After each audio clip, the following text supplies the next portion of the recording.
बच्चों, आज का टॉपिक रेलगाड़ी संबंधी प्रश्न, समय, दूरी, चाल संबंधी प्रश्न। ऐसे प्रश्नों को किस प्रकार से हल किया जाता है, इसके बारे में बताया जाएगा। एक एग्जाम्पल के माध्यम से, यदि हम कोई भी दूरी तय करते हैं, सपोज करो 20 किलोमीटर की दूरी है और वो हमने 2 घंटे में कवर कर ली है, तो हमारी चाल क्या होगी? या हमारी चाल दी हुई है, टाइम दिया हुआ है, तो हमने कितनी डिस्टेंस कवर करी? इस प्रकार के प्रश्नों को किस प्रकार से हल किया जाता है, इस टॉपिक के अंदर बताया जाएगा। सबसे पहले हम कुछ फॉर्मूले याद करेंगे। जो दूरी होती है, डिस्टेंस होती है, चाल गुणा समय, स्पीड इनटू टाइम के बराबर होती है। Distance equal to speed multiply time.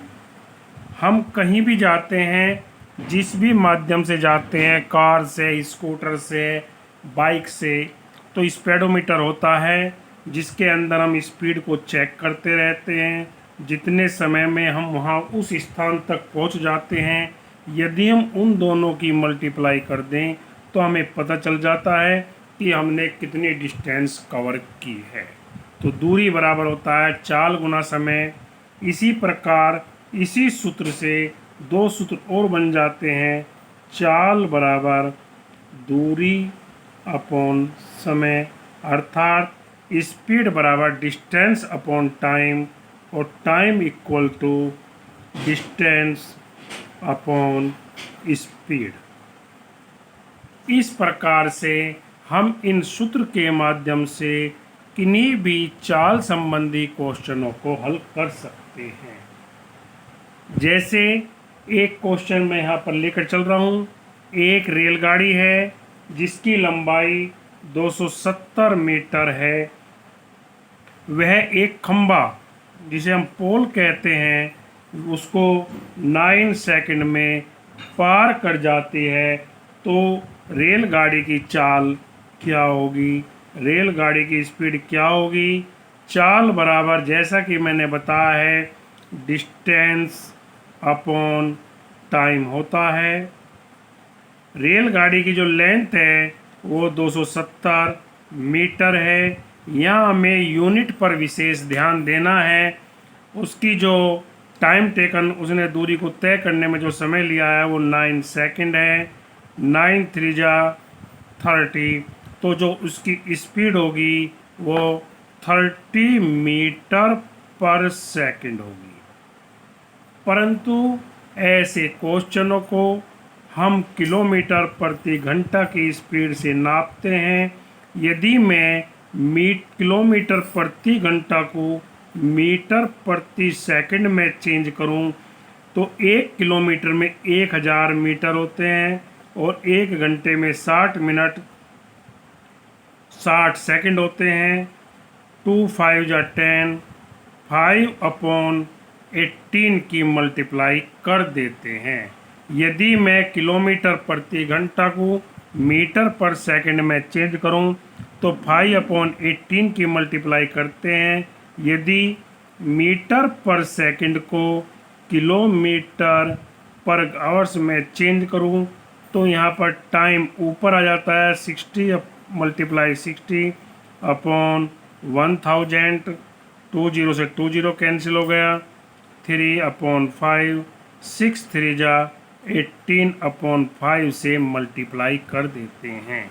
यह जानना विशेष आवश्यक है, यदि हम किलोमीटर प्रति घंटा को मीटर पर सेकंड में चेंज करें, तो 5 अपॉन 18 की उसकी स्पीड में मल्टीप्लाई कर देते हैं, और यदि मीटर पर सेकंड को किलोमीटर प्रति घंटा में चेंज करें, तो 18 अपॉन 5 की मल्टीप्लाई कर देते हैं।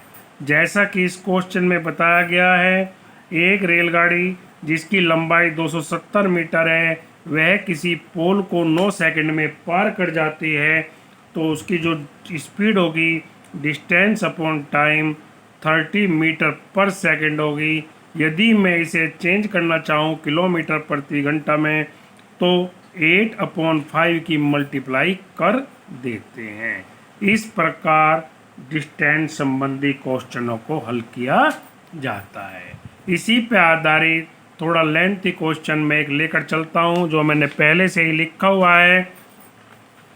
एक स्कूटर यात्री है जो स्कूटर पर सवार कर रहा है, उसकी चाल 24 किलोमीटर प्रति घंटा है। वह जहां उसे जाना होता है एक स्थान से दूसरे स्थान पर 5 मिनट देर में पहुंचता है। यदि वह अपनी चाल को 30 किलोमीटर पर आवर कर ले तो वह 4 मिनट पहले पहुंच जाता है। अर्थात यदि वह अपनी स्पीड को बढ़ा ले तो वह समय से पहले पहुंच जाता है। हमें उसकी डिस्टेंस निकालनी है, वह कितनी दूर चलता है। ऐसे क्वेश्चनों को हल करने के लिए हम कुछ मानकर चलते हैं। माना उसका जो नियत स्थान है जहां उसे जाना है, जो उसे अपनी दूरी तय करनी है, वो x किलोमीटर है। माना वह नियत स्थान की दूरी x किलोमीटर है। अब नंबर 1 पॉइंट, जब उसकी चाल 24 किलोमीटर प्रति घंटा है तो वह नियत स्थान पर 5 मिनट देर में पहुंचता है। ऐसे क्वेश्चनों को हल करने के लिए सबसे पहले देखेंगे हम समान चाल से नियत स्थान पर पहुंचने में लगा समय। समय बराबर होता है दूरी बटे चाल। दूरी हमने x मानी हुई है, चाल उसकी 24 किलोमीटर पर आवर्क है, लेकिन वह 5 मिनट देर से पहुंचता है तो उसे जाने में कितना समय लगा, नियत स्थान पर पहुंचने में कितना समय लगा। हम इसमें से, क्योंकि ये समय चाल जो है घंटे में है और 5 मिनट को हम काय में चेंज करेंगे, आवर्क में चेंज करेंगे, घंटे में चेंज करेंगे, तो नियम अनुसार उसे यह समय लगना चाहिए x/24 - 1/12। जब उसकी चाल 24 किलोमीटर प्रति घंटा है तो उसको जाने में समय लगा डिस्टेंस अपॉन स्पीड x/24, परंतु वह 5 मिनट लेट पहुंचता है। इसका मतलब उसे -1/12 इतना समय लगना चाहिए। जब उसकी स्पीड बढ़ जाती है, जैसा कि मैंने प्रोपोर्शनल वाले क्वेश्चनों में बताया भी था, जब स्पीड बढ़ती है तो टाइम कम लगेगा और जब स्पीड कम हो जाती है तो टाइम अधिक लगता है। सेकंड केस के अंदर समान चाल से नियत स्थान पर पहुंचने में लगा समय x डिस्टेंस हो गई अपॉन 30, परंतु 5 मिनट पहले पहुंच जाता है। तो इनमें जो समय है वो 5 मिनट पहले है, 4 मिनट के हम घंटे में चेंज कर लेंगे, 4/60 1/15। ये भी समय है जब चाल 24 किलोमीटर प्रति घंटा है। ये भी टाइम टेकन है जब इसकी स्पीड 30 किलोमीटर प्रति घंटा है। दोनों को हम समान मान लेते हैं। Equation first equal to equation second, x/24 - 1/12 equal to x/30 + 1/15।